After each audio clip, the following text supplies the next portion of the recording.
Olá, meus irmãos, aqui quem fala é o pastor Marcos, pastor da Igreja Presbiteriana Independente de Macaubal. E como temos feito todas as quartas-feiras, nosso estudo bíblico breve e expositivo no livro de Atos.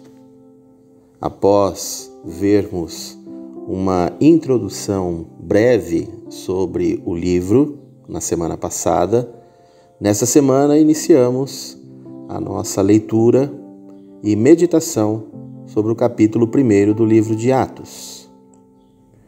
Como vimos na semana passada, Lucas, o grande escritor, o mesmo autor do Evangelho, escreve o livro de Atos para Teófilo para explicar e, ao mesmo tempo, mostrar a este ilustre destinatário as histórias de Jesus, registradas no Evangelho, e as histórias da Igreja de Jesus, registrada agora no livro de Atos. Assim, ele apresenta este livro a Teófilo e passa então a discorrer os fatos que antecederam a ascensão de Jesus. O texto diz que Jesus, durante 40 dias, esteve com eles, sendo visto por muitos, comendo entre eles, e logo após dar as instruções que ficaram sendo conhecidas ao longo da história como a comissão de Jesus ou a grande comissão, palavras de instrução aos discípulos que servem ainda hoje de orientação para toda a igreja, de como nós devemos estar juntos de Jesus na grande missão de Deus, que é salvar e resgatar as pessoas que precisam dele. Essas instruções são dadas e Jesus sobe aos céus. E ao subir aos céus, é visto por tantas testemunhas que puderam não só ver todos os seus feitos durante o tempo em que esteve na terra, mas vendo também Jesus subindo aos céus para ficar ao lado de Deus Pai. Ouvem as palavras também dos anjos e voltam para Jerusalém, para ali esperar, obedientes, como Jesus havia dito, esperar pela descida do Espírito Santo.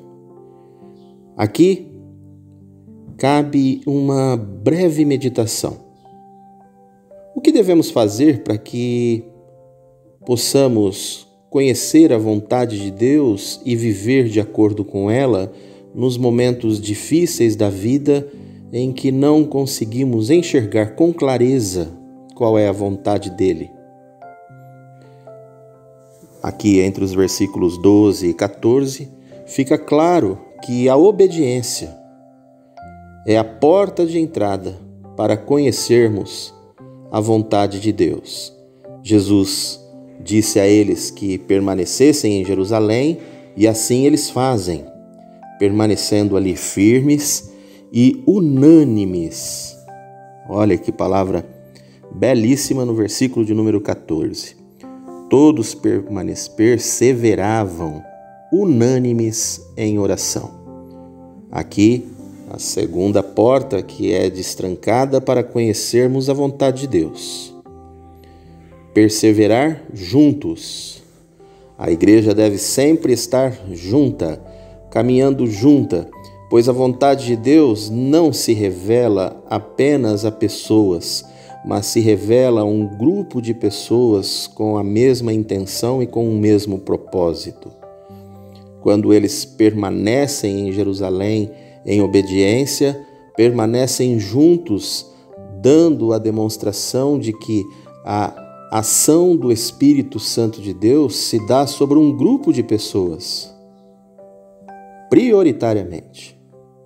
Portanto, é preciso que você avalie se a sua visão, se aquilo que Deus tem colocado no seu coração está de acordo com o que os demais pensam. porque esta é a melhor forma de sujeitarmos a nossa vontade própria à de Deus. Deus tem trazido revelação semelhante àqueles que estão comigo? E por fim, a terceira porta que se destranca é a porta da oração. Se queremos conhecer a vontade de Deus, precisamos ser obedientes, precisamos perseverar juntos, unânimes, e precisamos ter vida de oração, vida com Deus, vida a sós e vida comunitária de oração. Como está a sua vida de oração? Como está a sua intimidade com Deus?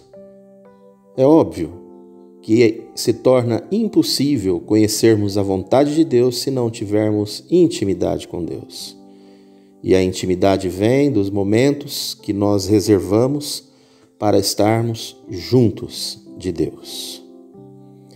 Estamos prestes a um grande desafio lançado pela IPI do Brasil para a oração. Devo divulgar em breve a todos da igreja e chamo todos aqueles que quiserem participar dessa grande campanha de oração para que somem os esforços junto comigo e com a liderança da igreja, para que possamos ser reconhecidos como uma igreja que caminha segundo a vontade de Deus, em obediência, unida e em oração. Logo após este fato, o apóstolo Pedro toma da palavra, estando eles ali em Jerusalém, no cenáculo de uma residência, e interpreta ou reinterpreta, mostrando que o princípio hermenêutico de Jesus havia sido aprendido. Ele volta aos Salmos de número 69 e também ao Salmo de número 109, registrados aqui no versículo de número 20, reinterpreta essas duas passagens do salmista para concluir, junto com aqueles que ali estavam, que era necessária a substituição de Judas, que havia deixado o grupo e se matado. Eles escolhem Matias, depois de muito orarem, depois de votarem.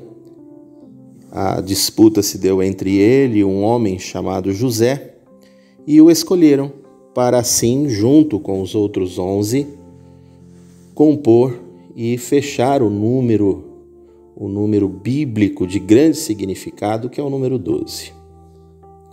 Mas quero terminar esta breve meditação com vocês, voltando ao versículo de número 8. Há pouco disse que este versículo traz as instruções de Jesus quanto ao nosso comissionamento na obra de Deus, na missão de Deus, e este versículo, decorado por muitos, mas vivido por poucos, precisa cada vez mais estar internalizado nos nossos corações e nas nossas mentes, mas fundamentalmente fazer parte das ações, da iniciativa da Igreja de Jesus Cristo. Mas recebereis poder ao descer sobre vós o Espírito Santo e sereis minhas testemunhas, tanto em Jerusalém como toda a Judéia e Samaria e até os confins da terra. Esse texto é muito parecido com Mateus capítulo 28, versículos 18 a 20, quando Jesus também comissiona a igreja. Aqui, Lucas se lembra das palavras de Jesus e traz nestas palavras 3 pontos importantes também a serem destacados. O primeiro deles, de que do céu viria o poder que revestiria a igreja com capacidade para esse comissionamento. A palavra poder aqui é usada, e a palavra grega lá no original bíblico é a palavra dínamos, que na transliteração para o português é usada, por exemplo, na palavra dinamite, mostra a importância, o impacto, a força que esta palavra tem. Ou seja, o poder que toma conta daqueles que trabalham pela obra de Deus é um poder que vem do céu e é capaz de dinamitar, é capaz de fazer com que as nossas bases sejam ampliadas de maneira exponencial. Assim, a igreja que quer ser do Senhor Jesus precisa ser uma igreja tomada por esse dínamos, tomada por esse poder que vem do alto, que é o Espírito Santo de Deus. Para quê? Para marketing? Para quê?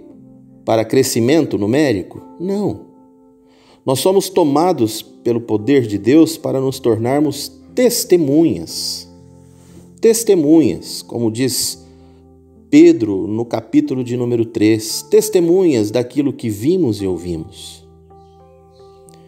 A palavra testemunha aqui também tem grande significado no original, que é transliterado para o português a palavra mártir ou mártir. Ou seja, a verdadeira testemunha do Senhor Jesus é aquele que é capaz de oferecer a sua vida em prol da missão que acaba de receber. Testemunhar Jesus Cristo é testemunhar com a própria vida, oferecendo a própria vida, dando a própria vida se necessário for. Sabemos quantos cristãos são perseguidos ao redor do mundo pelo simples fato de serem cristãos. Aquela igreja que surgia no século I foi uma igreja profundamente e terrivelmente perseguida. Muitos morreram em defesa do nome de Jesus. Hoje no Brasil temos toda a liberdade para falar e pregar a respeito do Senhor Jesus. Mas temos sido verdadeiras testemunhas, capazes de demonstrar com a própria vida os valores que tem? A missão de Deus na terra, a missão de Deus no mundo, precisa de verdadeiras testemunhas que se ofereçam para a ação poderosa, o dínamos do Espírito Santo. E por fim, essa igreja que é dinamitada pelo poder do Espírito Santo, essa igreja que é mártir e testemunha das coisas do Senhor Jesus, é uma igreja que evangeliza na sua Jerusalém, na sua Judéia e Samaria e até os confins da terra. Ou seja, esta é a igreja que testemunha onde está, na sua Jerusalém, no nosso caso, a nossa querida Macaubal, que testemunha nas regiões vizinhas, a nossa Judéia, a nossa Samaria, alcançando aí as cidades vizinhas, toda a região que circula a nossa cidade, e pelo poder do Espírito Santo de Deus e do nosso testemunho alcança os confins da terra. A nossa igreja tem sido uma igreja verdadeiramente missionária e evangelística. Com esta pergunta eu termino a nossa meditação desta quarta-feira, na esperança de que o seu coração se abra para que o poder que vem do alto, que vem do Espírito, possa motivá-lo a se tornar testemunha aqui na nossa Jerusalém, Macaubal. E quem sabe alcançarmos assim, juntos, unânimes, perseverantes, todo o mundo. Que Deus nos abençoe.